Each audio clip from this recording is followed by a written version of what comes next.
Bienvenue à l'apéro avec Lovely et Roxane. Sers-toi un verre, mets-toi à l'aise. Et bonne écoute!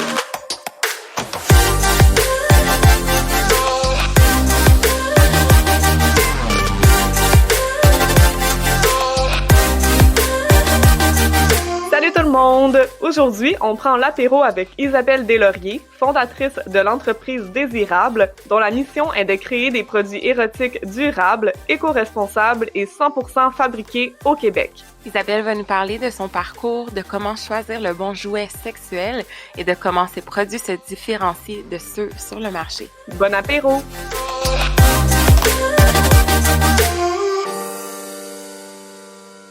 Salut Isabelle, merci d'être à l'apéro avec nous aujourd'hui. Comment ça va? Ça va super bien, merci. C'est un plaisir d'être avec vous aujourd'hui en cette merveilleuse journée ensoleillée. Fait froid, mais on va toffer. Ouais, exactement. Donc, Isabelle, tu as parti il y a quelques années ta compagnie de jouets érotiques éco-responsables. On aimerait ça un peu en savoir plus sur ton parcours, puis où est-ce qu'est venue cette idée-là de créer ce genre de compagnie-là, en fait? Bien, c'est sûr que, comme beaucoup de gens vont s'en douter, je me suis pas réveillée à 8 ans en me disant, moi, plus tard, je veux faire des jouets érotiques. Écologiques, sains pour la planète. Non, moi, dans le fond, je viens de Québec, je suis une fille d'entrepreneur, donc mon père a parti son entreprise en produits électroniques divers quand j'étais vraiment toute petite. Là, je suis tombée dans la marmite assez jeune. Là, il a commencé ça dans notre sous-sol, puis maintenant, lui, il a une entreprise de 60 employés. Donc, j'ai toujours su que je voulais être un peu entrepreneur, mais après ça, OK, tu vas être entrepreneur, mais en quoi? Quel genre de projet tu vas chercher? En sortant du secondaire, je me suis dit, bon, j'aime bien le design intérieur, l'architecture, fait que je vais aller faire une technique en design intérieur, chose que j'ai beaucoup aimée. Puis, mais tu sais, tu sors de là, tu as 20 ans, je peux pas vraiment partir ma business en design intérieur à 20 ans, là, j'ai pas d'expérience, j'ai encore la coupe aux fesses, ça fonctionnera pas. Donc, j'avais des amis qui partaient pour Montréal, je savais qu'à Montréal, il y avait un super bon programme d'entrepreneurship au HEC, mais j'étais comme, je peux pas faire ça, j'ai 20 ans, comme j'ai pas de background, là, je me sens pas prête à partir ma business tout de suite. Fait que j'ai dit, je vais aller en design industriel. Design industriel, pour les gens qui penseraient qu'on dessine des usines, ce n'est pas ça. Dans le fond, le design des objets de la vie de tous les jours. Comment est-ce que tu crées, imagines des produits qui vont être fabriqués en quantité industrielle. OK. C'est un peu plus, c'est comme un mix entre la job d'inventeur puis d'ingénieur, mais avec un côté esthétique. C'est vraiment apparu dans l'émergence de l'ère industrielle quand il fallait qu'on produise des objets en quantité de masse. Par exemple, ce qui fait que les gens adorent Apple, c'est parce qu'Apple ont été les premiers à utiliser des designers industriels pour vraiment finaliser puis fine-tune leurs produits. C'est ce qui fait vraiment que t'aimes ça utiliser leurs produits. Même chose pour les voitures de luxe, ça va être des designers industriels qui vont faire tout le design de la shape. Tu en as partout là, du design industriel, que ce soit dans les produits physiques ou même dans les interactions, ce qu'on appelle maintenant des designers UI, UX. Oui. Comment est-ce que tu travailles l'interaction d'une personne avec une interface virtuelle? Ouais. Notre gros avantage en tant que designer, c'est vraiment l'empathie. Fait qu'on va se mettre dans la peau des gens pour venir créer une solution, qu'elle soit physique ou virtuelle, qui va être le plus adaptée selon ce qu'ils ont besoin de faire comme activité avec la solution. Là. Je suis allée étudier là-dedans. Puis, début de mon parcours universitaire, on a organisé une soirée type vente Tupperware de sextoy. Parce qu'on s'est dit, écoute, on va être ensemble pendant les 4 prochaines années, aussi bien apprendre à bien se connaître tout de suite. On invite une vendeuse dans un appartement là, de Montréal. Puis, tu sais, la dame est full, est super gentille. Là. Elle est là pendant 3 heures avec nous autres qui font des jokes de cul parce qu'on a pris un verre de vin. Pauvre madame, il faut quand même être legit avec elle. Tu sais, elle s'est déplacée, elle nous a parlé, puis là, je suis comme, faudrait bien que j'achète quelque chose. Là. Elle est là depuis 3 heures, je peux bien acheter une patente. Moi, je suis en couple. Fait que là, je demande à mes amis, je suis comme, OK, qu'est-ce que j'achète? Ils me disent, achète le cock ring avec un dauphin dessus mauve. Tu vas voir, ça marche super bien, puis c'est bon pour ton couple, ça stimule ton clitoris, etc. Là, je suis comme, OK, dépense 45$, arrive à la maison avec le dit cock ring dauphin mauve, puis mon chum, il regarde ça, puis il fait comme, non, non, non, non, non. Moi, je n'utilise pas ce produit-là. Puis là, je suis comme, mais je peux pas le retourner, là. Fait que là, je suis comme, ben, tu sais, ça vibre. J'ai jamais eu de jouet érotique, là. Moi, toute ma vie, j'ai été un peu mal à l'aise dans les sex shops que je rentrais, là. C'était plus comme un dare que vraiment parce que je voulais avoir des jouets érotiques. Pour vous mettre en contexte, j'ai 20, 21 ans, là. Fait que je décide, bon, je vais le déballer puis je vais l'utiliser sur moi-même, tout seul. Tu sais, il vibre, ça devrait marcher. Toute l'expérience de déballage du produit, c'est l'apocalypse. Tu sais, vous avez les emballages en plastique rigide, là. Mettons, les brosses à dents sont vendues là-dedans, ou en tout cas, pas un Exacto, 2 paires de ciseaux, tu t'es déjà tranché la main, t'as même pas atteint ton produit déjà. Là, déjà, tu l'as juste déballé, là, puis c'est déjà pénible. Puis là, tu le touches, puis il est collant. C'est du plastique cheap collant, type Dollarama. Il sent le corps neuf, puis la poussière colle déjà dessus. Je suis comme, oh, non. ITS en vue. Infection vaginale en vue, même si c'est à l'extérieur, là, clairement. En plus, comment est-ce que ça fonctionne, le produit? C'est que tu as la shape du petit dauphin sur ton ring, qui est vraiment tout petit, là, parce qu'il est comme en élastique. Puis, tu rentres un bullet dans un trou derrière le dauphin, comme si tu y rentrais dans le derrière. Puis, tu as le bullet avec le fil qui descend du bullet qui s'en va à une mini télécommande. Fait que là, tu es dans le lit, puis t'as le cordon qui swing tous les bords, puis là, t'essaies de trouver la manette, puis je suis comme non. Je n'utiliserai jamais ce produit, c'est certain. Le beau dauphin mauve a été utilisé comme running gag à toutes mes soupers de designer pour les 4 années suivantes. Puis, tu sais, nous autres, on a des newsletters de designers qui te montrent les nouveaux produits qui sortent. Là, tu tiens au courant de ce qui sort partout dans le marché, surtout en tant qu'étudiant. Celui qui m'a marqué le plus, c'était un jouet érotique en forme de feuille, puis il disait « Ah, ben, il est éco-responsable. » Pas parce qu'il est vert puis en forme de feuille qu'il est éco-responsable. Là. Il est full de batterie, il est full d'électronique qui se recycle pas. Arrête de me prendre pour une valise. J'étais vraiment offusquée contre les jouets érotiques pendant tout mon bac. Puis, le bac, comment ça fonctionne, c'est tu as 3 ans où est-ce que tu fais des projets d'hiver, puis à la fin, ta 4e année, tu le fais sur un projet précis. Pour certains étudiants, tu peux le faire sur un projet précis que toi, tu choisis. Puis là, vu que ça fait 3 ans que je fais des running gags avec mes amis, c'est jouets érotiques, ils font « Je te dare de faire ton projet final sur les jouets érotiques, surtout que c'est un projet qui n'a jamais été fait à l'école. » Wow! Je me dis, mon pauvre père, qui paye mes études, va venir voir mon projet final, puis il va faire « J'ai payé pour que tu fasses des pénis en plastique. » Inacceptable. J'adore. Fait que là, j'étais un peu malaisée, puis là, je le demande à mon père en joke, puis il était comme non, c'est vraiment une bonne idée. J'ai déjà pensé me partir d'une compagnie de jouets érotiques en 93. C'est de famille! Trop d'informations, père, trop d'informations. Mais, tu sais, il était super à l'aise avec le projet, puis une chance, parce que, tu sais, ça peut être vraiment problématique, là, surtout que c'est une industrie qui est encore très tabou, puis la plupart des gens, quand tu dis jouets érotiques, ils voient juste pénis en plastique avec une boule disco dedans ou des trucs gigantesques qui devraient pas fitter dans l'être humain, là. Donc, j'ai décidé de faire mon projet là-dessus, qui était sur design et intimité. Puis moi, au premier abord, je me disais, le gros problème des jouets érotiques, c'est l'esthétique. Tu sais, moi, avoir flipper sur un jouet érotique, ou il y en a que c'est des papillons sur des culottes qui vibrent. Je n'ai pas un tel lien avec la nature. Pour moi, la nature n'est pas un excitant érotique. Non! Non. Tu sais, il y en a plein, là. T'en as un même que c'est mon préféré, par exemple. Là. Il y en a un qui s'appelle Rub My Ducky, qui est un canard de bain. Puis tu l'as en différentes versions. Tu l'as en Madonna avec comme des petites plumes. Tu l'as en pirate. Tu l'as en canard de bain régulier. Puis c'est tous des vibrateurs pour aller dans le bain. Tu peux quand même le mélanger avec les jouets pour enfants qui traînent. C'est un peu malaisant. Ouais. Tu sais, dans le fond, tous ces produits-là, esthétiquement, pour moi, surtout ceux qui ressemblent vraiment à des pénis, là, ou tu sais, qui viennent dans des couleurs funky. Moi, personnellement, je relate pas avec ces produits-là. Je n'ai aucune connexion, puis pour moi, ça m'excite pas. Fait que j'étais comme, bon, le problème est esthétique. Là, je commence mes recherches, puis, tu sais, je vais faire des recherches aussi, pas juste dans l'esthétique. Je vais commencer esthétique puis l'environnement d'achat, mais je vais aller faire des recherches aussi en sexologie, en neurobiologie, spiritualité tantrique, tout ce que tu veux pour être sûr de... Pour moi, j'avais besoin vraiment d'englober tout ce qui venait autour de la sexualité, puisque le jouet érotique, c'est pas juste ça, c'est pas juste utilisé dans un acte concis d'1 minute à, mettons, 30 minutes. Ça vient dans un univers particulier. Puis, en faisant mes recherches, j'ai trouvé que l'industrie n'est pas réglementée. Il n'y a aucune règle nulle part, donc les manufacturiers peuvent mettre ce qu'ils veulent dans les jouets érotiques. Là, je vais revenir à mon histoire de petit dauphin mauve. Tu sais, j'ai dit que ça sentait le char neuf. Ouais. Ben ça, c'est parce que dans ce produit-là, il y avait ce qu'on appelle des phtalates. Des phtalates, c'est un produit qui est reconnu pour être cancérigène. C'est le remplacement des BPA, si vous voulez. Ben Puis, non! je te jure, est dans les parties génitales, qui est une muqueuse. Puis ce que ça fait, c'est que, tu sais, normalement, tu es protégé par ta peau. contre les plastiques Mhm. nocifs, qui filtrent, mettons, 80% des attaques contre ton corps.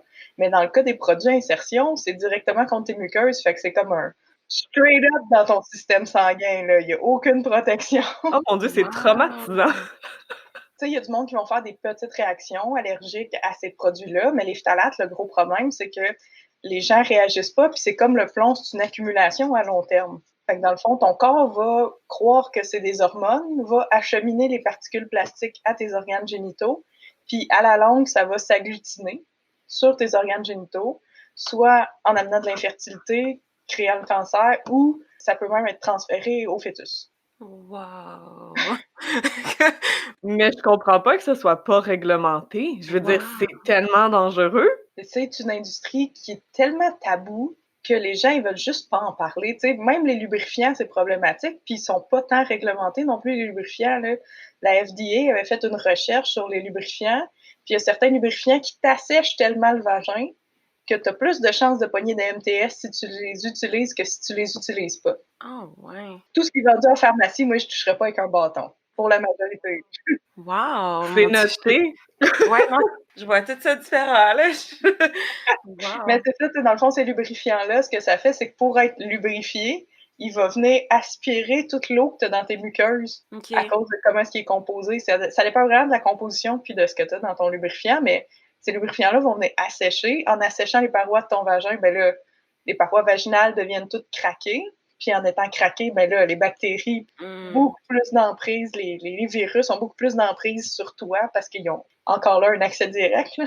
C'est traumatisant pour Mais là, toi, justement, en sachant ça et tout, comment est venue l'idée de créer des produits érotiques? Puis aussi, qu'est-ce qui différencie ta compagnie des autres sur le marché? Ben, c'est ça, dans le fond, après m'être rendu compte de tout ça, puis du fait aussi qu'il manquait beaucoup, beaucoup d'éducation autour des jouets érotiques, là, tu sais, ils vont te le vendre, puis ils vont juste dire lave-les de même, range-les de même, puis branche-les de même. OK, oui, mais ma vie érotique, mon ami, comment je l'améliore? En voyant tous ces problèmes-là, c'est parti d'un projet étudiant en me disant c'est bien trop des gros problèmes, il faut qu'on amène des solutions sur le marché. Il commençait à avoir des boutiques érotiques qui se spécialisaient en jouets non toxiques, qu'on appelle body safe sur le marché. Mais j'étais comme, tu sais, s'il n'y a pas de manufacturier qui est fait, there's so much we can buy, tu sais. Mais c'est clair. Puis en plus, je voyais aussi des problèmes avec la vibration, là, on y reviendra. Mais tu sais, je me disais, faut que je me lance. Puis tu sais, c'est tellement une grosse problématique qui pour moi était vraiment, tu sais, c'est dramatique là, pour les filles, là. Ouais. C'est cancérigène, il n'y a personne qui check ça. Puis tu sais, pour les hommes aussi, pour les produits anal, il n'y a personne qui check ça. Donc, je me suis dit, parfait, je vais me partir en entreprise. J'ai décidé d'aller faire un cours, un certificat en entrepreneurship au HEC. Puis après ça, eux autres m'ont aidé à faire mon plan d'affaires, puis pouvoir me lancer. On a lancé en 2013. Nous, ce qui nous discerne vraiment sur si tu veux, sur le marché, parce qu'on va s'entendre, tu sais, je disais qu'il y a des jouets érotiques vraiment laids sur le marché, surtout dans les 10-15 dernières années. Il y en a de plus en plus qui sortent, qui sont faits par des designers industriels, au lieu d'être juste des ingénieurs. Fait qu'il y en a des beaux qui sortent. C'est sûr que le pricing est plus haut. Mm-hmm.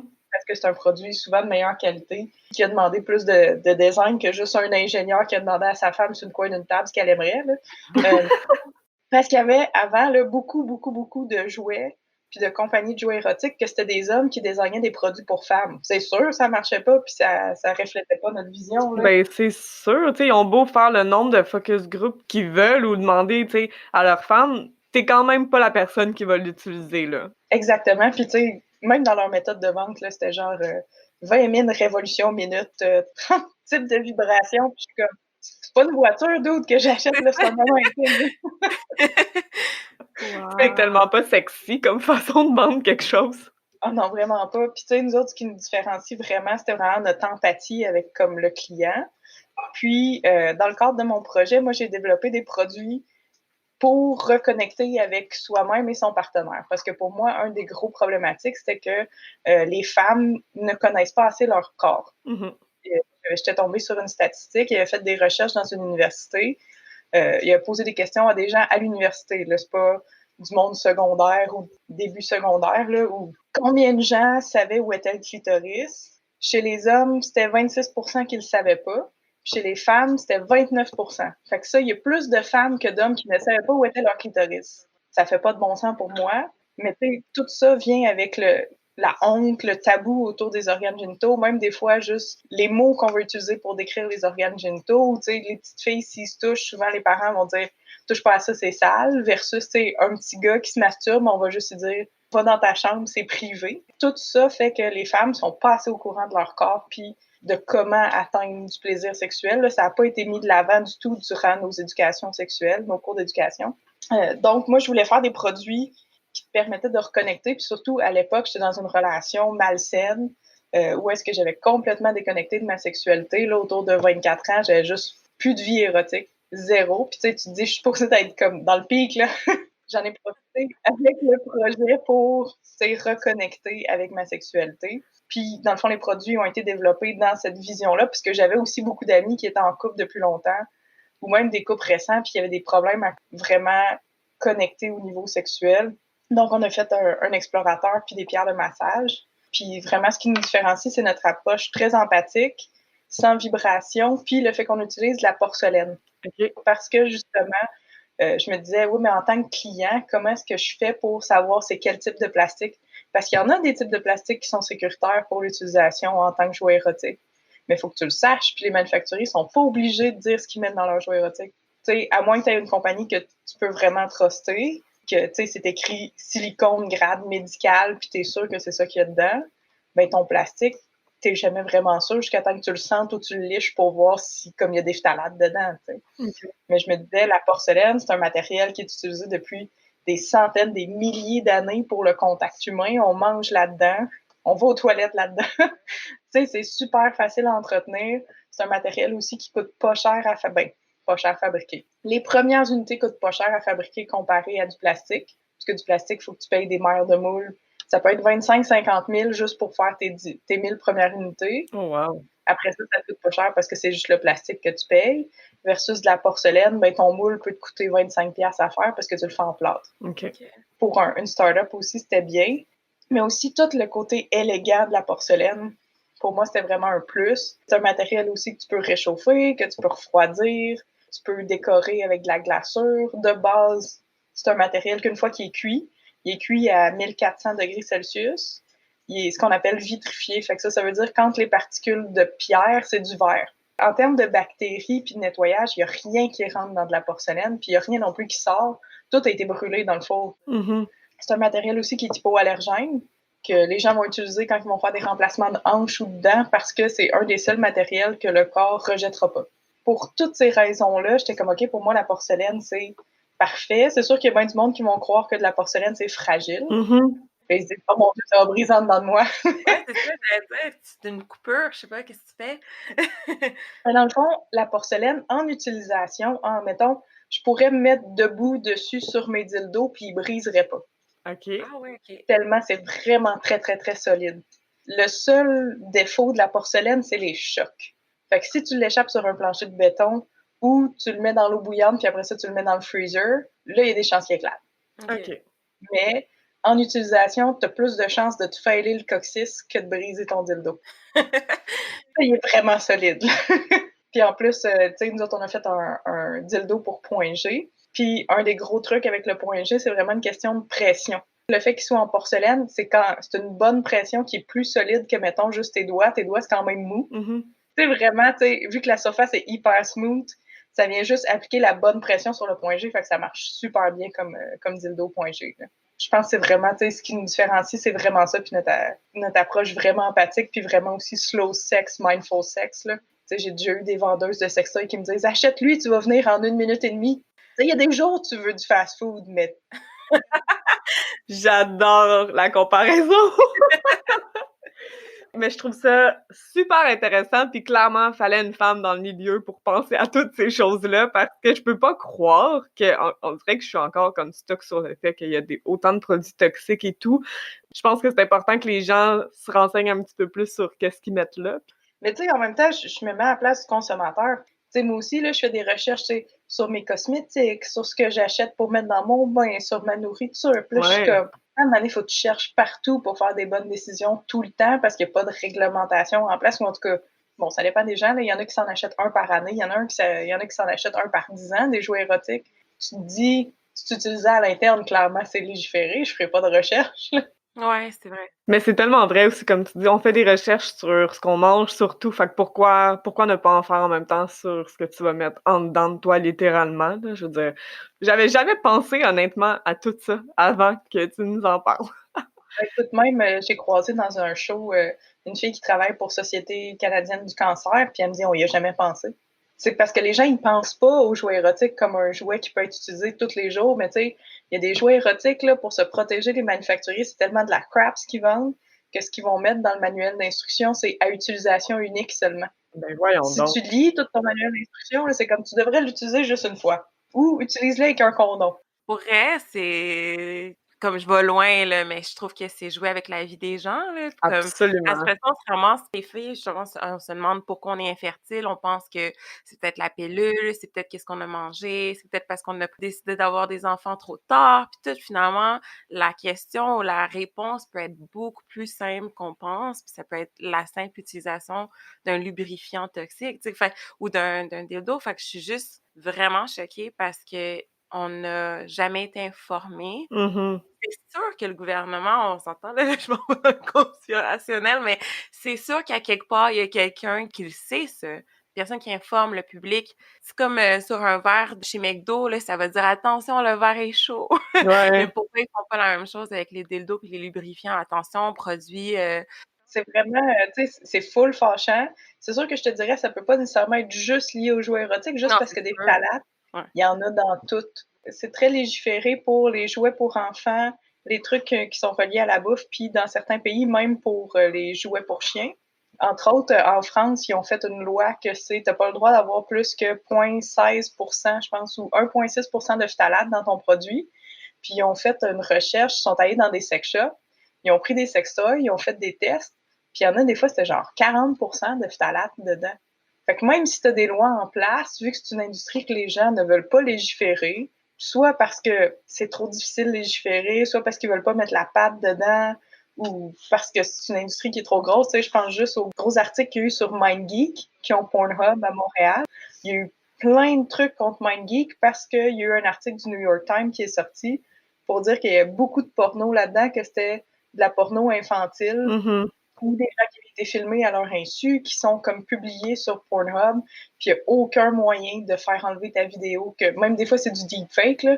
C'est même pas toi qui es sur la vidéo, puis on a juste mis ta face, puis on a publié ta face sur un corps qui fait du porno, là. Cette industrie-là est tellement difficile à venir légiférer, puis comme où est-ce que tu mets la limite pour pas dire, tu sais, on s'entend de la porno infantile, ça sera jamais correct, mais où est-ce que tu mets la limite pour dire ça, c'est une pratique acceptable, ça l'est pas, parce que, tu sais, il y en a qui s'en vont dans des trucs vraiment plus hard, des trucs plus vanille. Tu sais, ça, c'est de voir où est-ce que ça s'arrête, puis les phtalates, tu sais, t'en as dans tes cosmétiques aussi, là. Fait que c'est vraiment juste de... T'as tellement de choses à penser, à un moment donné, faut que tu fasses des choix, mais, tu sais, clairement, quelqu'un qui utilise un jouet érotique qui a payé 15$, qui l'utilise tous les jours pendant des années, jusqu'à temps que les batteries coulent dedans, là, clairement, c'est problématique pour ta santé vaginale, puis tu le sais pas parce que c'est graduel. Après ça, on se demande pourquoi il y a autant de femmes qui ont des infections urinaires ou des infections vaginales. Bon, parlons un petit peu plus de tes produits parce que tes produits ne causent pas ces problèmes-là. Mettons qu'une femme magasine sur votre site web. Vous avez quand même plusieurs produits. Mm-hmm. Comment est-ce que la femme peut choisir le bon produit pour elle? Mais c'est sûr que pour l'instant, on a quand même une gamme de produits assez limitée. Là. Je peux avertir les gens tout de suite, pas qu'ils arrivent chez nous et qu'ils disent « Ah, il y a 26 millions de trucs. » D'un, on fait pas de vibration, fait que ça limite. Tout ce qui est clitoridien, on le fait pas parce que tant qu'à ça, utilise tes mains. Là, ou...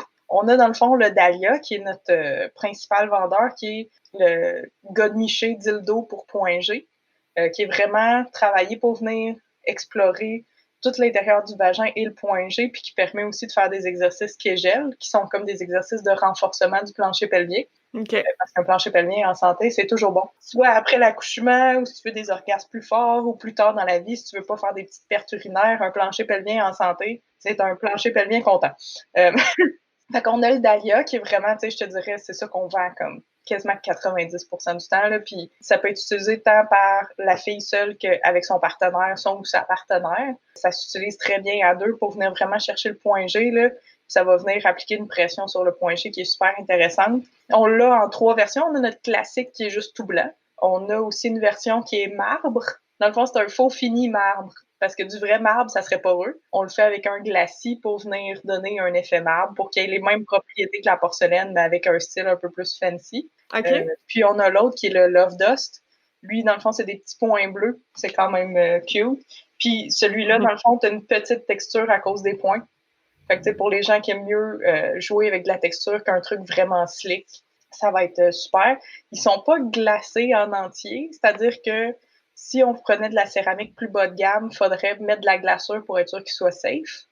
Ouais. Mais là, de la porcelaine, une fois qu'il est cuit, c'est vitrifié, donc il n'y a rien qui rentre dedans. Mais la texture, c'est vraiment très mat. Nous autres, on le sable pour qu'il soit comme ce qu'on appelle baby smooth, là. OK. Vraiment Ouais. doudou. Puis, c'est un peu le même feeling que du silicone, mais rigide. Le feeling est vraiment intéressant. On vient de rajouter à notre boutique, dans le fond, c'est pas nous qui les fait, mais on redistribue, là. C'est un lubrifiant qui est fait au BC, avec évidemment, tu sais, tous les ingrédients qu'il faut pour qu'il soit stable, qu'il soit pas non plus nocif pour la santé vaginale.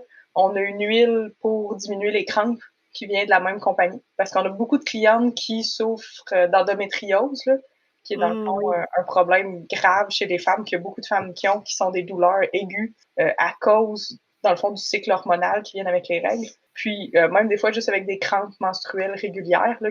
Mais tu sais, l'huile, à ce qui paraît, elle fonctionne super bien pour ça. On fait aussi des pierres de massage. Quand que j'ai développé les premiers produits au début de la compagnie, je voulais vraiment aider les gens à faire plus de massages parce que c'est une excellente technique pour reconnecter avec son partenaire.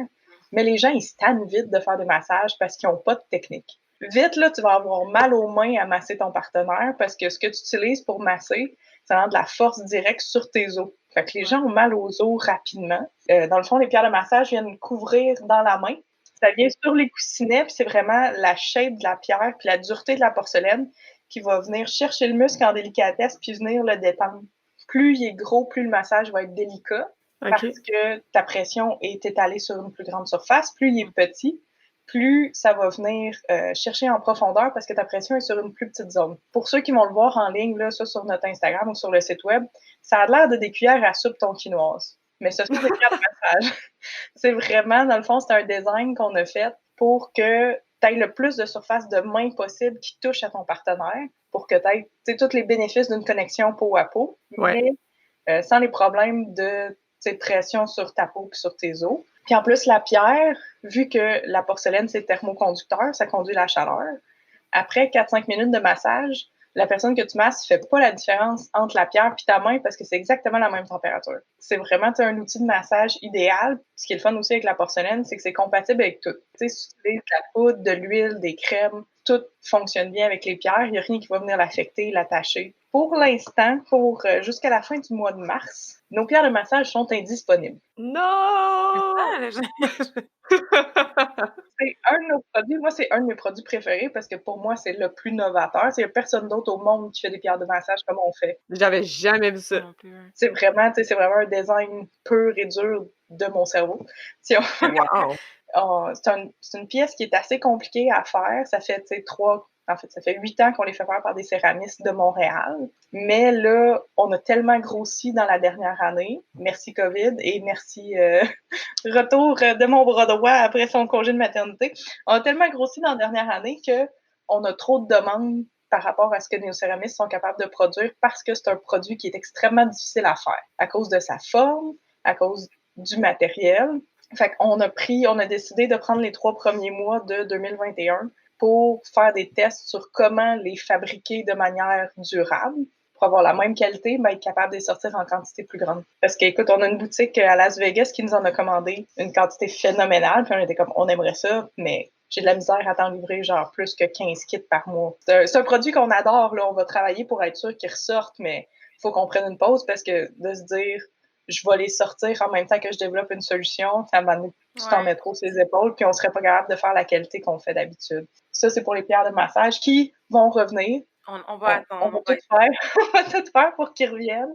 Après ça, on a développé aussi des produits comme plus sensoriels parce que dans le fond, le brand désirable, c'est basé sur aussi ce qu'on appelle le Sensate Focus, qui est une technique utilisée en sexothérapie, en sexologie, pour venir reconnecter avec ton corps puis être dans le moment présent quand tu es dans un acte sexuel. Fait que dans le fond, le principe, c'est concentre sur tes 5 sens pour être plus présent. Puis un des moyens qu'on a trouvé avec ça, c'est de développer un parfum pour tout ce qui est huile de massage et chandelle de massage. J'ai vraiment tanné là, d'avoir des huiles de massage, tarte au sucre, fraises, vanille puis chocolat. Ouais. Ça lève le cœur. C'est ça, tu sais, ça fait bien pour le 30 secondes que tu le sens dans la boutique, mais dès que tu arrives à la maison, tu splashes ça sur ton partenaire ou ta partenaire, puis là, t'es comme « Oh non, j'ai un petit mal de cœur. Oh! » Puis là, après ton massage, ben oublie ça, tu vas juste prendre une douche, là, t'es dégueu. Tu sens le dessert, là, c'est tellement sucré, les odeurs qu'il y a sur le marché, que t'as pas le goût de continuer après tes préliminaires. Fait que, tant qu'à ça, achète-toi de la crème fouettée puis du Quick, là, ça va faire pareil.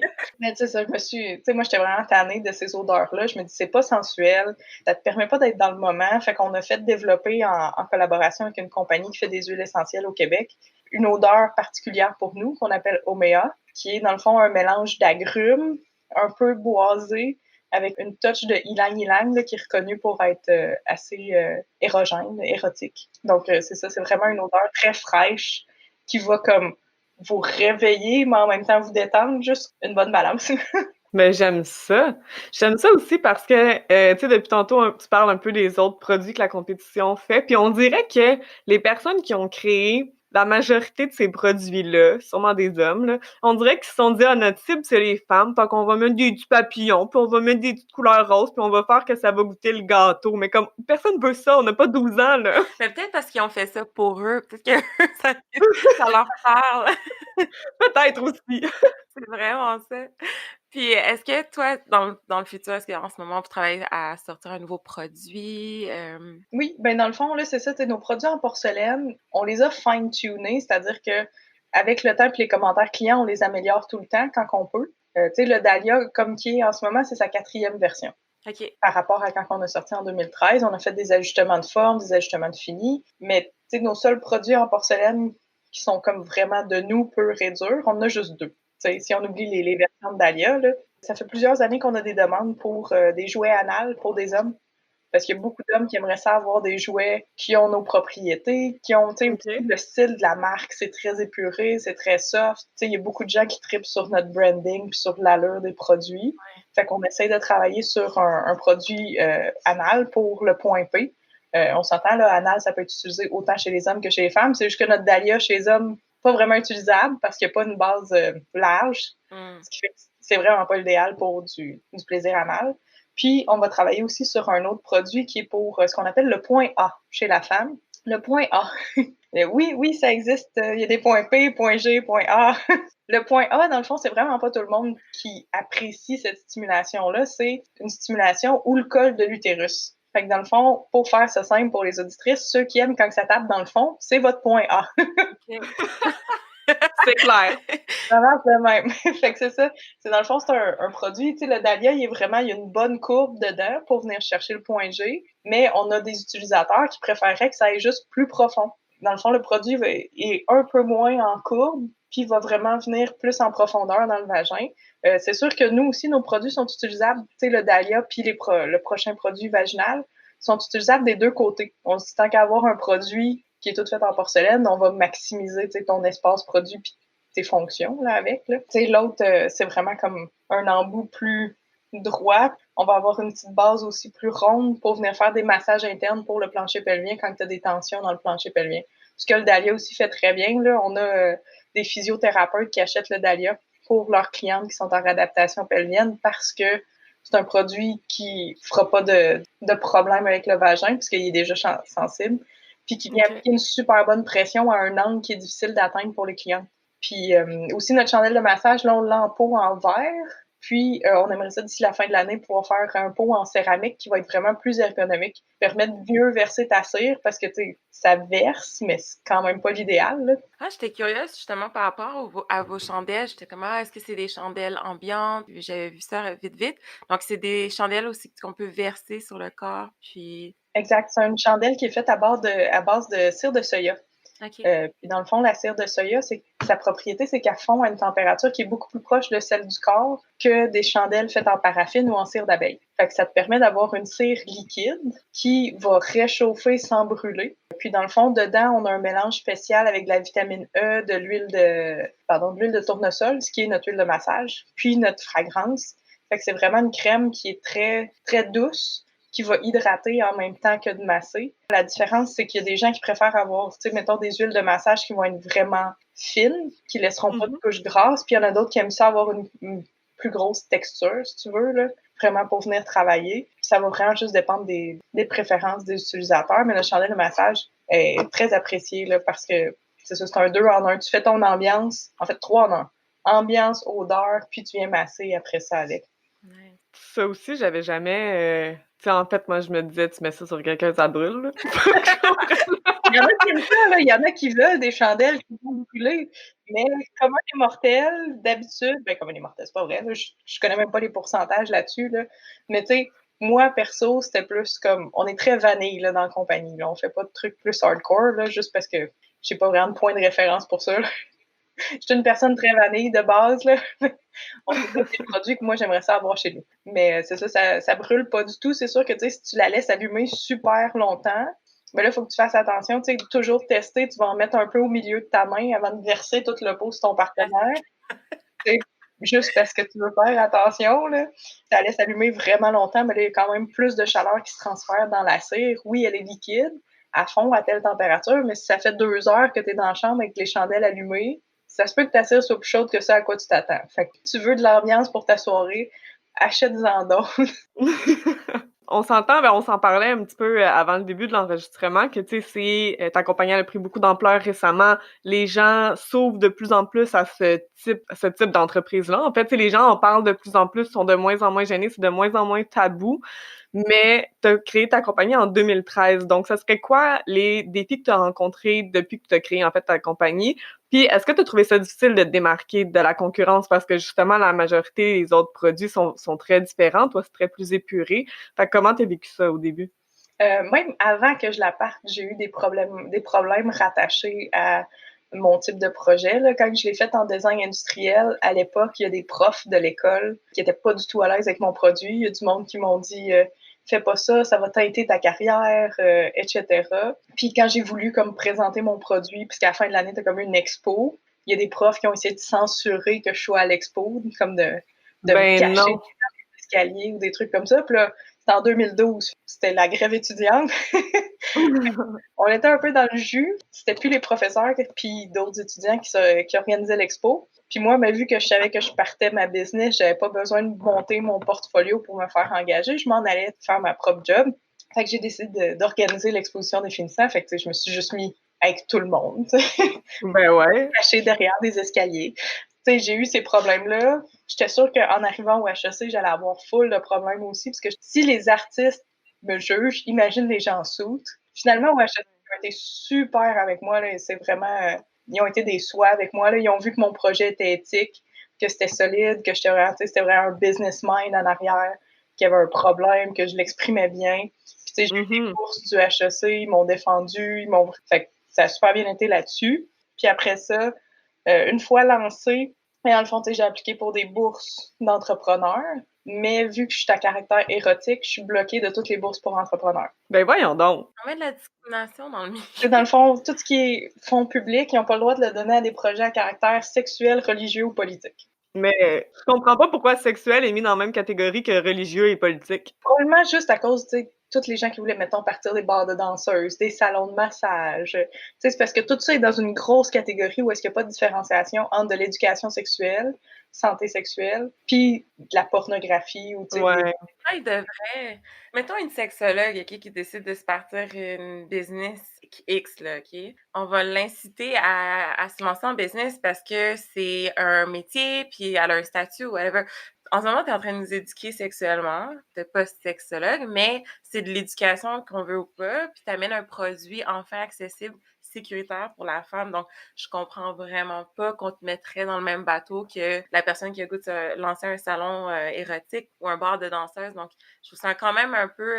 je trouve ça aberrant, en fait. Je comprends pas. c'est vraiment, tu sais, c'est l'industrie qui a mauvaise réputation. Puis, tu sais, comme je disais au début du podcast, les gens, quand tu parles de jouets érotiques, tu penses à des gros pénis en plastique, puis des trucs comme, tu sais, même des casquettes avec des boobs dessus, puis des trucs comme ça. Tu sais, pour les gens, c'est pas sérieux. C'est pas un produit de consommation. Ça, c'est la culture américaine, là, je vais loin, là, mais je trouve que on va vraiment loin, là, on va dans du American Pie, là, genre, tu sais, comme le absurde, mais il y a aussi le côté érotique qui est aussi très sensuel, normal, humain. Mais tu sais, si tu vas, mettons, dans les boutiques érotiques au Québec, tu sais, t'as même des foires commerciales de produits érotiques, là. Puis tu sais, tu rentres là, puis c'est encore majorité des trucs de American Pie ou des trucs 50 Shades of Grey cheap. T'as pas beaucoup de qualité au Québec. Tu sais, t'en as plein sur Instagram puis en ligne, mais que ça vient vraiment se transférer dans où est-ce que tu vas physiquement. Moi, je l'ai pas encore vu au Québec. On le voit beaucoup mondialement, surtout en ligne, parce que c'est très de niche. Puis c'est difficile aussi d'avoir des permis pour ouvrir des sex shops, des choses comme ça. T'as pas le droit d'être proche des écoles. Il y a du monde qui veulent pas t'assurer. Nous autres, s'assurer, c'est full difficile. Dès qu'on va aux États-Unis, on n'est plus assurable. En tout cas, Ben voyons donc. c'est plein de problématiques. Puis c'est pas toutes les compagnies d'assurance qui veulent nous assurer parce qu'ils sont comme, moi, je m'en vais pas là-dedans. Au moins, nous autres, on est chanceux. On peut être sur PayPal, mais il y a du monde qui se font bloquer leur compte PayPal parce qu'ils sont dans l'érotique. Je comprends pas. Je trouve que c'est très archaïque. Aussi, un des trucs que je m'attendais pas, c'est, tu sais, OK, bon, les bourses, c'est tel que tel. Là. Mon père m'a donné un conseil super quand j'ai starté. Il m'a dit, tu sais, cours pas après les bourses puis les banques. Ils sont là juste une fois, mais des clients, ils vont revenir. Très bon conseil. Parce qu'il y en a qui vont perdre 2-3 ans de leur lancement d'entreprise à courir après toutes les bourses. Ils vont refaire leur plan d'affaires 26 fois, puis au final, puis je l'ai vu là, depuis que je suis lancée, là, je l'ai vu dans 2-3 entreprises. J'ai vu des femmes comme qui étaient présentées comme l'entrepreneur de l'année. Ils n'ont pas vendu un seul produit. Ils ont peut-être fait 60 000 $ en bourse. Ou du monde qui sont allés sur Kickstarter, qui ont fait 800 000 en pré-vente. Puis après 4 ans, ils ont dilapidé leurs 800 000. Ils n'ont pas été capables de livrer un seul produit au client. Tu sais, start small, puis tu grossiras à partir de là. Tu n'as pas besoin de starter ta business avec 250 employés, un bureau dans le Vieux-Montréal, puis 26 backers. Là. Tellement. Ouais, surtout que ça qu'on parlait à mon Rox, je pense que les gens sont beaucoup plus intéressés de voir une compagnie grandissante, une compagnie on voit qu'elle grandit, qu'elle change son modèle, qu'elle innove, qu'une compagnie qui arrive tout de suite dans le marché puis qu'elle a l'air wow, puis parfaite, puis qu'après ça, elle descend. Très, très beau conseil que tu as eu. Il y a un autre bon conseil qu'il m'avait donné, là, s'il y a des entrepreneurs qui nous écoutent. Là. Au début, tu te dis, bon, ben, il me faut un site web, je vais payer 15 000 pour me faire un site web. Puis là, il est comme, non, là, t'as du temps, là, tu n'as pas d'argent, mais t'as du temps. Puis un site web, si c'est quelqu'un d'autre qui le fait, va tout le temps falloir que tu payes pour le faire ajuster. Ouais. Puis, tu sais, de nos jours, avec Shopify, avec WordPress, tu peux apprendre à faire un site web. Moi, j'en ai fait sur 3 différentes plateformes. Mes sites web, si vous allez au désirable.ca, c'est moi qui l'ai fait, le site web. C'est moi qui ai monté. Les photos, c'est de nous autres. C'est moi, Pierre-Yann, qui prend les photos. Fait que, tu sais, c'est vraiment nous qui gèrent tout, ce qui nous revient beaucoup moins cher. Puis ça nous permet aussi d'avoir une meilleure mainmise. Le plus gros problème qu'on a rencontré, c'est vraiment la publicité. Ouais, ça doit être très limité ce que tu peux faire. Inexistant. Sur Facebook, sur Instagram, puis sur les autres plateformes de médias sociaux, comment est-ce que moi, toutes les startups que je connais à Montréal, eux autres, comment est-ce qu'ils grossissent? Les startups qui font du B2C, qu'on appelle, là, qui vendent à des consommateurs, eux autres, ils vont acheter de la pub Facebook. Ben oui. Et c'est comme ça qu'ils vont faire découvrir leurs produits à des nouveaux clients. Moi, j'ai pas le droit. Je ne peux pas acheter de pub Facebook ou Instagram. Il faut que tout soit organique. Je n'ai aucun moyen d'aller chercher du monde qui m'ont jamais vu si c'est pas organique. C'est organique, c'est de la porcelaine. Il y a des fleurs, puis il y a rien de sexuel. Tu vas sur notre Instagram, là, c'est vraiment soft, là. Ben oui! Wow! Mais même à ça, nous autres, on est flagués comme jouets érotiques depuis le début. Tu sais, les autres compagnies de sextoys, puisqu'on a comme un regroupement de femmes qui ont des compagnies de sextoys, toutes ces compagnies-là ont les mêmes problèmes, là. Il y a une compagnie à New York qui ont essayé il est en discussion avec le MTA, qui est comme la RTM de New York, si vous voulez, là. Pour avoir de la pub dans les stations de métro de New York, qui ont été en développement pendant 2 ans. Ils ont fait full de développement, dépensé full d'argent là-dedans. Puis, à la fin du processus, le MTA a dit ben nous autres, finalement, on n'accepte pas les pubs à caractère érotique. Dans le métro, tu as des pubs de produits pour l'éjaculation précoce chez les hommes. C'est des doubles standards, là. Il y a pas genre du Viagra, ces choses-là, genre... Viagra, tu peux en avoir des pubs partout dans les arrêts d'autobus depuis 95. Mais essaye de présenter une pub de jouet érotique où est-ce que tu vois pas un sein, tu vois pas une fesse, tu vois... C'est beau si tu vois le jouet érotique, là. Que quand même pas juste parce que c'est du plaisir féminin. C'est ça. Ah, le gars, vas-y fort, Jack. Mais la femme, par exemple, c'est mieux d'attendre ton homme. Touche-toi pas. Genre, non, C'est vraiment insultant, je trouve. Je lisais un livre sur l'histoire des jouets érotiques, Buzz, The History of Sex Toy, pour les gens qui sont intéressés. Puis, l'écrivaine du livre vient dans le fond des États-Unis. Elle était au Texas, puis elle était vendeuse de jouets érotiques au Texas. Oh, boy, c'est genre méga conservateur. Jusqu'en 2008, il était interdit de vendre des jouets érotiques au Texas. Et le seul moyen qu'ils ont réussi à faire passer ça comme légal, c'est en disant que c'était une aide pour le mariage. C'est sûr que tu me niaises. Je suis insultée. Fait que la femme, elle peut juste se faire plaisir si c'est pour faire plaisir à son petit mari. Exact.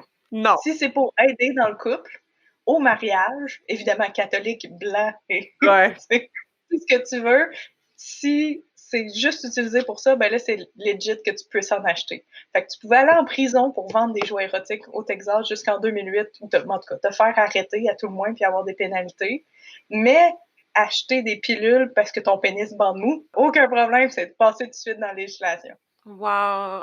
Il y a encore, je pense, 1 ou 2 États aux États-Unis qui sont peut-être encore illégales. Ben, je serais pas surprise, c'est pour vrai. Là, je suis en train de me dire, comment toi t'as fait pour te démarquer? C'est quoi ta stratégie pour te faire un connaître sur la toile, c'est sur Instagram, mais sachant que tu peux pas utiliser les pubs, on s'entend, c'est un gros bâton dans les roues, là, parce que ça peut faire en sorte que ton nom se disperse très vite et facilement. Donc, c'était quoi ta stratégie?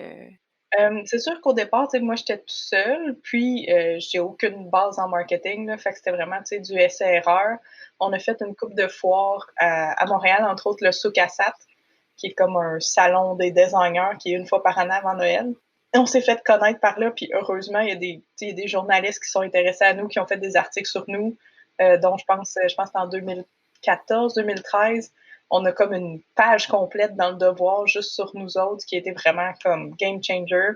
Mais tu sais, au début, là, ça nous a pris 4 ans à s'implanter, tranquillement, pas vite. Tu peux pas te dire, je vais partir ma business demain, puis je vais en vendre assez pour en vivre. Ouais. Surtout pas dans ce marché-là. Puis tu sais, j'ai parlé avec d'autres entrepreneurs dans le marché là, qui font la même chose que moi, puis c'est tout le même problème. Faut que tu fasses ta marque puis tu commences à évoluer. Aussi, j'ai Ariane qui s'est joint à notre équipe en 2016-2017, qui est dans le fond Ariane qui est mon bras droit. Elle a fait une maîtrise en e-commerce. Fait qu'elle est venue vraiment aider avec toute la stratégie Instagram, le site web puis tout.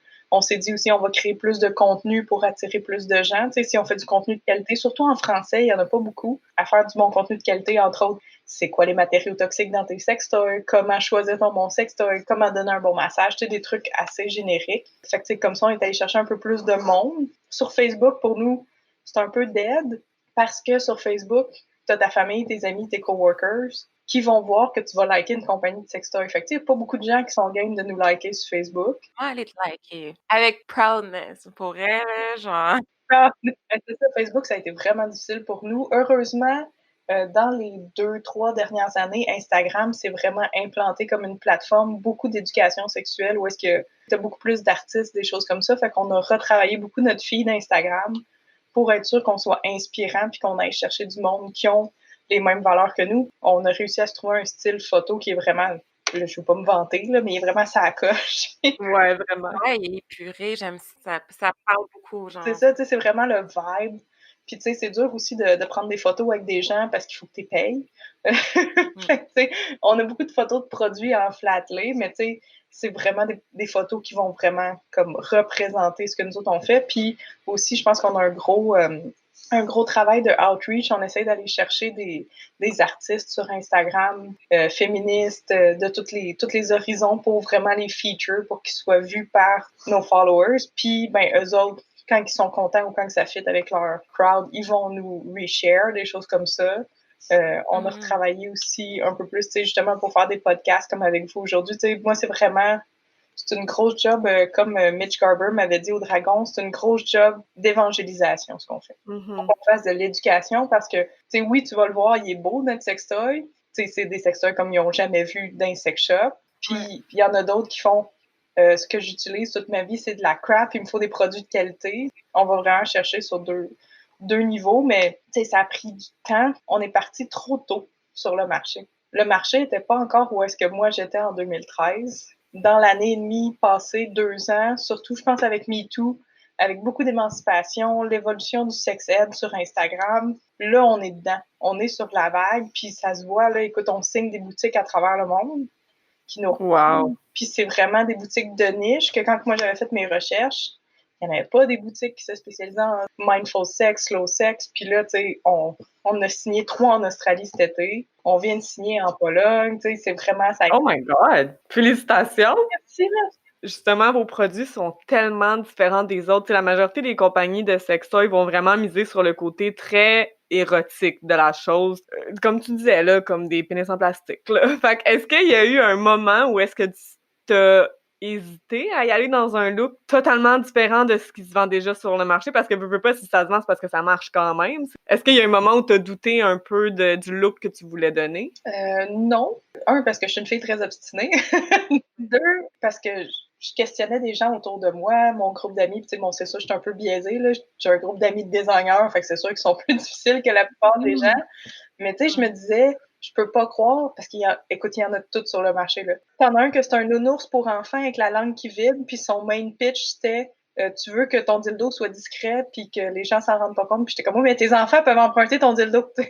C'est vraiment n'importe quoi. Mais c'est ça, il y a mais il y en a qui aiment ça, puis tu sais, c'est bien correct comme ça s'ils ont sur le marché ce qu'ils veulent.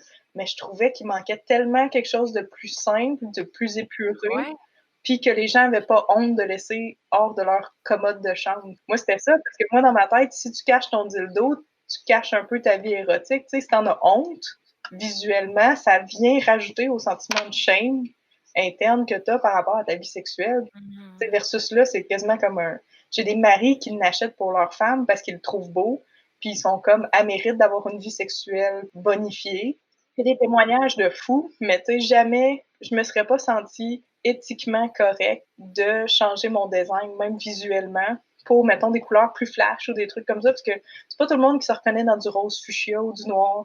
Non. Puis, tu sais, il y a beaucoup, beaucoup de décisions dans une entreprise qui viennent sur, tu sais, des choix éthiques, que ça soit de faire au Québec, ce qui fait que ça me coûte foutrement cher comparé à mes compétiteurs. Tu sais, normalement, là, sur le marché, les boutiques vont prendre 75 à 50 de marge. Les boutiques achètent des distributeurs qui, eux, se prennent 50 puis après ça, ton manufacturier, il faut qu'il fasse de l'argent. Fait que, mettons, ton sextoy que tu as payé 35$ en boutique a dû coûter 1,75 à fabriquer. Fait que, nous autres, ça fait qu'on peut pas passer par des distributeurs. Faut qu'on démarche toutes nos boutiques à la mitaine. Puis, après ça, tu sais, les prix, ben, nous autres, faut qu'on ajuste. Tu sais, les artisans au Québec, les prix montent. Eux autres, ils ont besoin de plus d'argent parce que, tu sais, le coût de la vie monte en général. Fait que, tu sais, c'est super difficile. Puis, il y a plein de monde, surtout au début de l'entreprise, qui m'ont dit, là, va faire ça en Chine ou au Mexique, là, tu vas faire tellement plus d'argent parce que tu peux continuer à le vendre 150$, mais il va te coûter 6$ à faire, mettons 5. Moi, je fais ce que je fais pour créer aussi de la job pour des gens au Québec. Je suis pas là juste pour me faire de l'argent. On va être bien franc, là. On n'en fait pas beaucoup d'argent, là, parce qu'on a fait des choix éthiques qui font que je suis obligée d'avoir une side job encore. T'sais, Ariane est à temps plein, mais moi, j'ai décidé de prendre une side job pour que je puisse payer Ariane, puis moi, dans le fond, je me payais mon autre job. Puis, tu sais, il y a plein de monde qui m'ont dit, mais là, rajoute des vibrations dedans. Moi, rajouter des vibrations dans mon produit, là, ça va me prendre 2 jours. Mon père puis mon frère sont ingénieurs électriques. L'électronique, comme j'ai ça au brunch le matin, là. Tu sais, vu qu'il n'y a pas d'éducation sur l'utilisation des vibrations, puis le fait que les vibrations peuvent amener des problématiques, pour moi, je suis comme, non, je veux pas de vibrations. Anyway, sur le marché, si t'en veux des trucs qui vibrent, il y en a déjà. Je fais des trucs que tu es obligé de mettre la main à la pâte, puis prendre un plaisir actif. Mais c'est vrai, parce que, comme tantôt, tu l'avais dit, je me rappelle plus comment ça s'appelle, mais je pense que c'est Pierre en personnel, disait ça, c'est pour aller stimuler le point G, exemple. Puis moi, je trouve que c'est des beaux produits qui sont vraiment intéressants pour la personne, surtout qui veut renouer avec son corps, qui veut apprendre à connaître par cœur son corps. Souvent, tu sais, nous, les femmes, on se plaint, on est comme, ah, les gars, ils savent pas comment nous toucher. Mais toi, est-ce que tu le sais plus? Fait que je trouve que tes produits, c'est des produits qui sont extrêmement rares. En fait, moi, autre que ta compagnie, j'en connais aucune sur le marché qui a pas de vibration, puis que c'est vraiment pour aller masser, pour aller chercher des sensations qu'on a jamais été éduqué à aller chercher. Donc, je te dis bravo parce que c'est vraiment une belle compagnie. Puis, je suis sûre que même si tu pourrais aller au Mexique, mais au moins, tu restes dans tes valeurs. Je suis sûre que tu dors mieux la nuit, tu sais, parce que tu sais que ce que tu fais, ça touche tes valeurs, puis c'est éthique selon ta vision. Oh, merci. Tu sais, en tant qu'entrepreneur, tu as tout le temps des journées difficiles, là, soit des fournisseurs qui chie dans les mains ou, tu sais, il y a des trucs qui marchent pas. Puis là, t'es comme, oh, pourquoi est-ce que j'ai choisi cette vie-là? Tu regardes après ça, tu sais, des témoignages. Un que j'ai reçu cet automne qui m'a full frappé, c'est un père de famille, sa femme était enceinte, puis il commandait une chandelle parce qu'il utilisait déjà nos pierres de massage à l'accouchement. Il l'avait utilisé pour le premier accouchement, puis il amenait les pierres de massage pour le deuxième accouchement à l'hôpital. Nos pierres de massage aident à l'accouchement. Il y a une femme qui a peut-être moins souffert parce que je m'amuse à faire des trucs en porcelaine. C'est vraiment le fun pour elle. Puis ça, c'est des beaux témoignages. Des fois aussi, je pense que ce qui peut-être te fait peur, moi, je te l'avoue 100%, là, quand je suis arrivée sur le site, j'étais comme, hein? C'est en porcelaine, tu sais, comme, c'est sûr qu'on pense porcelaine, on pense aux petites poupées, là, qu'on voyait quand on était jeune, que genre, si ça tombe, ça pète, ça casse. Fait que là, tu t'imagines la même chose. De savoir aussi que c'est pas juste à des fins érotiques, tu sais, ça peut être aussi pour autres, des douleurs musculaires, peu importe, tu peux l'utiliser pour tellement de choses. Donc, je trouve ça pertinent de partager ces faits-là. Ah oui, ben souvent, tu sais, ces témoignages qui sont comme plus personnels, ils vont être envoyés par email ou one-on-one. Là, quand je les rencontre, là, tu sais, mettons, j'avais une cliente qui me disait « ça m'a sauvée après mon divorce, j'ai pu reconnecter avec ma sexualité », des choses comme ça. Wow. Mais tu sais, ils iront pas, même si nos témoignages peuvent être anonymes, c'est souvent des témoignages qu'ils vont me faire en personne parce que c'est plus facile, c'est plus naturel pour eux autres. Mais clairement, tu sais, ça serait une bonne idée de faire un billet de blog sur comment utiliser nos produits pour d'autres choses que du sexe. Puis pour la porcelaine qui brise, on a fait une garantie pour rassurer les gens, dans le fond. Tous nos produits de porcelaine sont garantis 5 ans, avec, dans le fond, ce qu'on appelle la garantie « Oups », parce qu'on le sait qu'il y a des bad luck, puis tu sais, il y a plein de gens qui se disent « Mais là, je veux pas acheter un jouet à 150$, puis je l'échappe, puis je l'ai perdu, tu sais. » Ouais. Dans le fond, pour 5 ans, on t'offre un remplacement gratuit s'il arrive une bad luck avec tes produits. Même si c'est toi qui l'as droppé sur ton plancher de béton, tu nous envoies une photo de ton dahlia, on va t'en shipper un nouveau. C'est très, très, très, très, très smart. Wow! Juste ça, je suis sûre que ça rassure tellement les gens, puis ça veut dire que vous croyez en votre produit, vous savez, comme, il n'y en aura pas de bad luck. C'est une garantie qu'on a depuis déjà 4 ans. On n'a vraiment pas beaucoup de problèmes avec ça, juste parce que les gens, ils sont tellement attachés à leurs produits, puis ils sont tellement élégants qu'ils font vraiment plus attention. Je pense que les derniers remplacements qu'on a eus, c'est un pauvre monsieur qui a acheté des pierres de massage pour la Saint-Valentin, puis il les a nettoyées avant de les utiliser, puis il les a accrochées sur le comptoir, puis ils sont tombés. Fait que là, tu sais, on lui a renvoyé son remplacement. Of course, il l'a pas eu pour la Saint-Valentin, mais généralement, en 24-48 heures, ton remplacement est dans le poste, là. Puis aussi, c'est ça qui est le fun dans notre domaine, vu qu'on est vraiment éthique et tout. Je suis vraiment chanceuse parce que nos clients, c'est vraiment des bons clients. Tu sais, moi, j'ai eu d'autres entreprises qui vendent à des clients, tu sais, des trucs plus cheap. Puis les gens, ils viennent tout le temps chialer pour des niaiseries ou pour des rabais. Puis nous autres, nos clients, on n'a jamais de chialeux. Ils sont tout le temps hyper contents, puis sont tout le temps hyper reconnaissants de la qualité de produit qu'on leur donne. On n'a pas de clients qui viennent faire de la merde juste pour faire de la merde, là. C'est ça. Prends pour la rareté, parce que ça se voit que c'est quelque chose de rare, puis de pas accessible partout. Fait que je comprendrais pourquoi les gens font vraiment plus attention. Je suis contente qu'on t'aille à l'apéro, qu'on mette de l'avant la compagnie. Moi aussi, puis justement, on a parlé, bon, t'as parlé un peu des prochains produits que vous voulez lancer, que là, vous avez des produits un peu partout dans le monde. Est-ce qu'il y a d'autres projets? C'est quoi les projets futurs que tu vois, là, les prochains développements? Ben, nous autres, dans le fond, on fonctionne depuis cette année avec un principe de OKRs, qui est, dans le fond, ce qui est appliqué chez Google pour mettre les objectifs. C'est Objectives and Key Results. C'est comme plus aspirationnel que vraiment, tu sais, je veux vendre tant de dildos cette année. Puis, tu vois, là, pour 2021, bon, de un, il faut qu'on ajuste la compagnie pour que je puisse prendre 1 mois et demi après que j'aille accoucher. C'est notre plus gros défi. Puis aussi, notre gros défi là, l'année prochaine, c'est vraiment de stabiliser la production. Tu sais, entre autres, ce que je parlais, notre problème avec les aderies, on veut être sûr qu'on est capable de grossir là, parce qu'on a comme x10, x5 nos boutiques. Cette année, là, on a vraiment explosé à l'international, puis on veut être sûr de pouvoir continuer de livrer la même qualité partout à travers le monde. Pour ça, il faut qu'on s'assure que nos fabricants sont capables de fournir la même qualité en plus grande quantité, puis comment est-ce qu'on fait pour les supporter là-dedans. Pour la prochaine année, c'est beaucoup ça notre projet. On a un autre projet aussi qui est Sideline, là, on était un peu interrompu par la COVID dedans, juste parce que la COVID a fait exploser nos ventes. Vu que les gens peuvent plus aller en date Tinder, ils s'achètent des jouets érotiques. Notre autre projet, dans le fond, c'est une compagnie parallèle qui est pour les spécialistes de la santé pelvienne et leurs clients. Parce que nos produits se font déjà acheter par certains physiothérapeutes qui les revendent à leurs clients.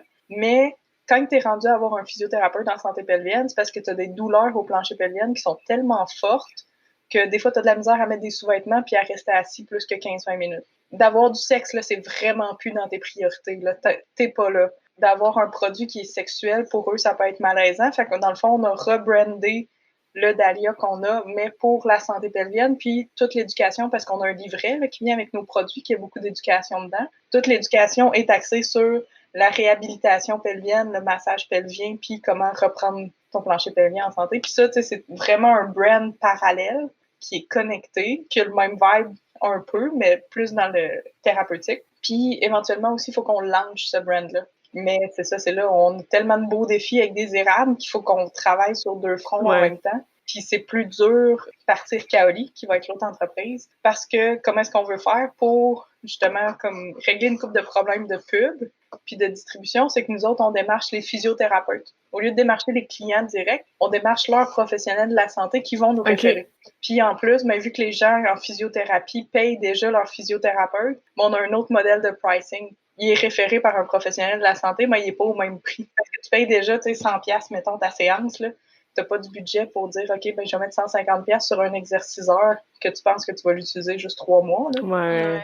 On est en train de travailler là-dessus. C'est une belle compagnie. Au début, j'avais un peu le syndrome d'imposteur parce qu'on m'a dit que je pouvais partir de cette compagnie-là quasiment au début de Désirable. J'étais comme, je suis designer industriel, là, je m'y connais pas en médical, là, je peux pas me lancer là-dedans. Puis c'est vraiment au fil du temps, on a eu de plus en plus de demandes de physio puis de gens qui se remettaient de cancer pour notre produit. Je rendrais pas ça plus compliqué qu'il faut juste parce que moi, je me sens imposteur. Si eux autres sont prêts à l'utiliser puis qu'on a du feedback de professionnels de la santé, ça va me faire plaisir. Là. Fait que ça se peut aussi qu'on ait des produits, ce qu'on appelle des dilatateurs, là, pour les gens qui ont du vaginisme, que dans le fond, l'entrée du vagin est trop petite. T'sais, les dilatateurs qui sont sur le marché en ce moment sont en plastique. T'en as qui sont dans des plastiques plus sécuritaires.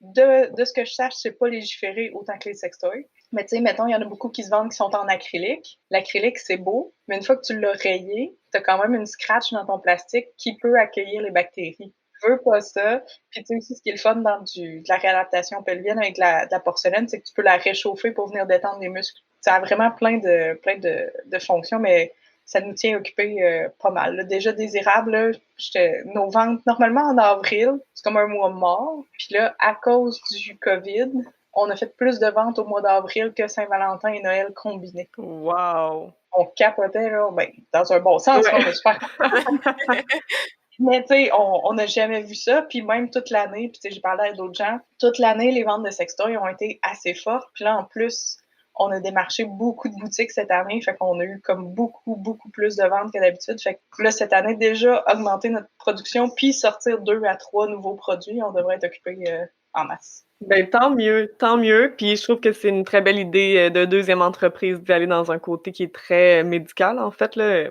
Félicitations encore une fois.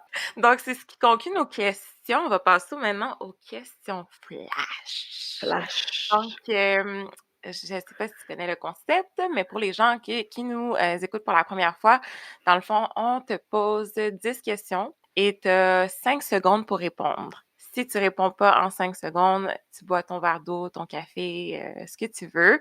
Tu prends une gorgée. Notre but, dans le fond, c'est d'en apprendre le plus sur toi le plus rapidement. Aussi, puis sur l'entreprise aussi. Dans le fond, nos questions sont très axées sur Désirable, donc bonne chance. Allons-y.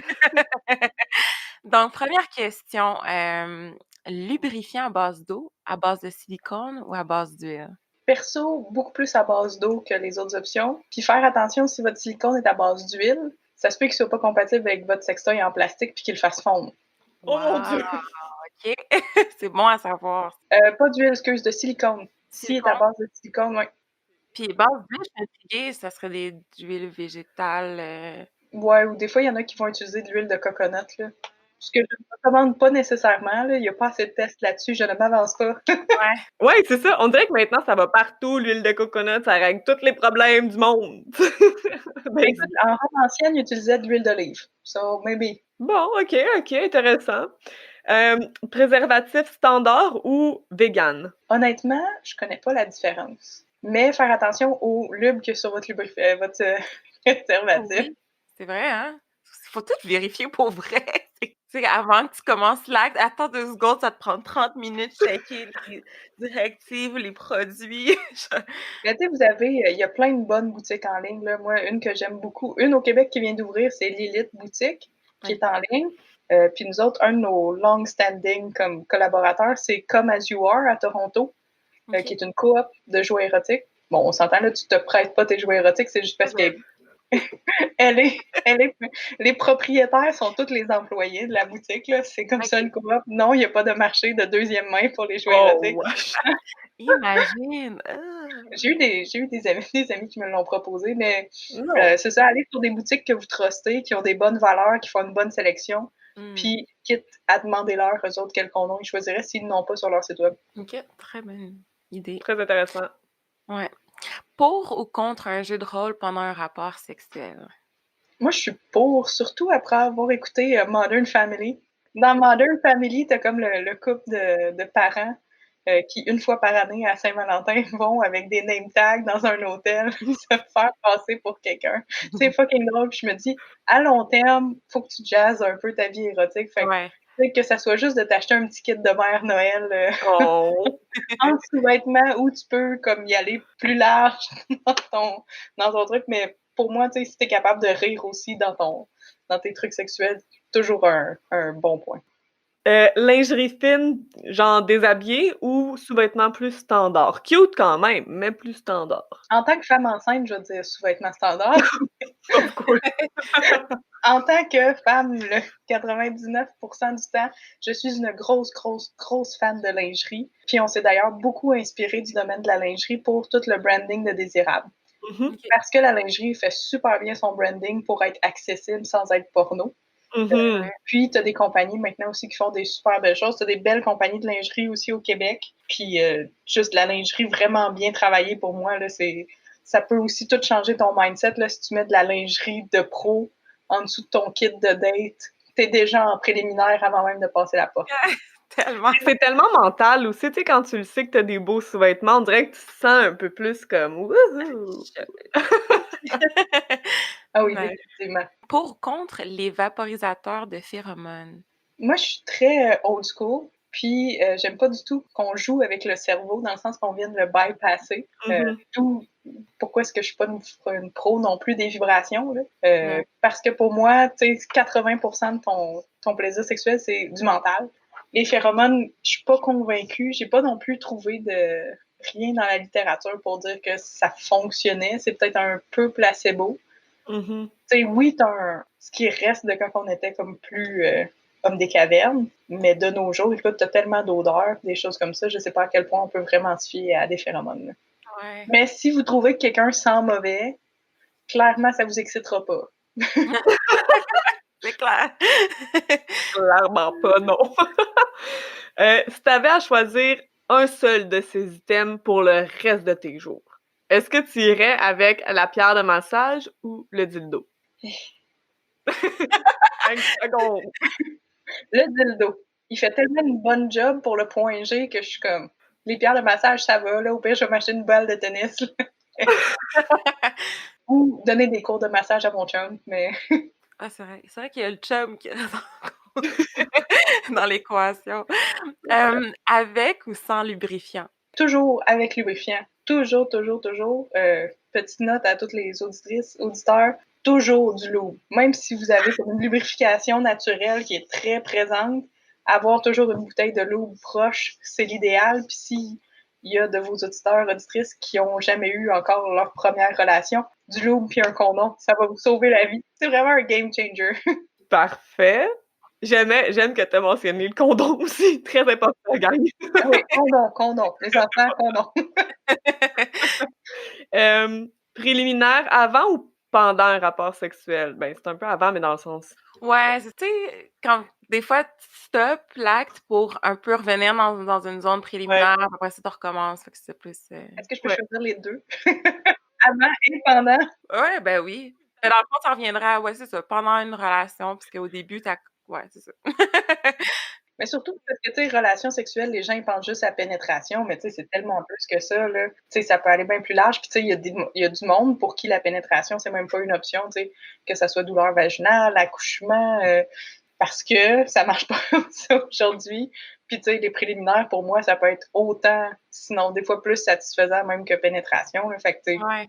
toujours un bon ajout. Là. Surtout, des fois, pour enlever du stress. C'est pas tout le monde qui est dur tout le temps, ou tu sais, il y a de l'anxiété, beaucoup de performance, des choses comme ça, tandis que les préliminaires, t'as pas nécessairement d'anxiété de performance, ou tu sais, t'es plus dans le moment que juste atteindre l'orgasme à tout prix, là. Bon point. Ouais. Masturbation le matin ou l'après-midi ou le soir?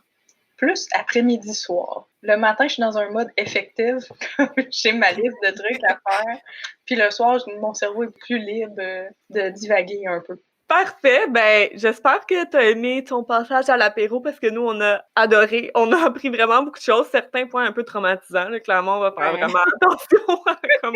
Tout le monde traumatisé après aujourd'hui. I'm sorry, folks. Ben non, c'est important. On est Ben oui. content d'avoir l'information. Là, on le sait. Fait qu'on va être clairement plus prudente, ça, c'est sûr. Ben, c'est clair, c'est un bon traumatisme, en fait, parce que c'est comme un wake-up call de genre, hey, tu fais attention à tout ce que tu vas mettre des fois dans ta face, dans ta bouffe, ben fais aussi attention à ce qui va là, parce que moi, je savais même pas que c'était pas réglementé, en fait, là, donc juste tout ça, super intéressant, super belle entreprise, honnêtement, super belle valeur, je t'encourage dans ton parcours à 100%. Oh, merci, c'était tellement un plaisir de jaser avec vous aujourd'hui. Tu sais, en tant qu'entrepreneur aussi, ça te rebooste un peu. T'es comme, OK, j'ai plein de projets, ça va bien aller. Il y a des gens qui croient en moi, yes! Ben oui! On croit vraiment en toi. On croit en toi. Puis pour les gens qui nous écoutent, qui croient aussi en toi et qui veulent te trouver, en fait, où est-ce qu'ils peuvent trouver Désirable, puis où est-ce qu'ils peuvent te poser des questions s'ils en ont? Absolument. Donc, notre site web, c'est désirable avec un S.ca. Vous pouvez aussi nous retrouver sur Instagram ou sur Facebook sous désirable avec un S-E-D pour Expérience Design, qui est notre nom officiel au gouvernement. Puis, sinon, c'est ça, vous pouvez nous poser des questions, que ce soit sur le site web, sur Instagram. Vous pouvez nous envoyer des emails à info@désirable.ca. Puis, on est toujours super content de répondre à vos questions aussi. Là. Puis, si on n'a pas l'information, généralement, on va vous rediriger où est-ce qu'on peut vous donner plus d'informations. Puis on est des gros fans de livres. Fait qu'on est des bookworms. Là, on va vous donner plein de livres à lire.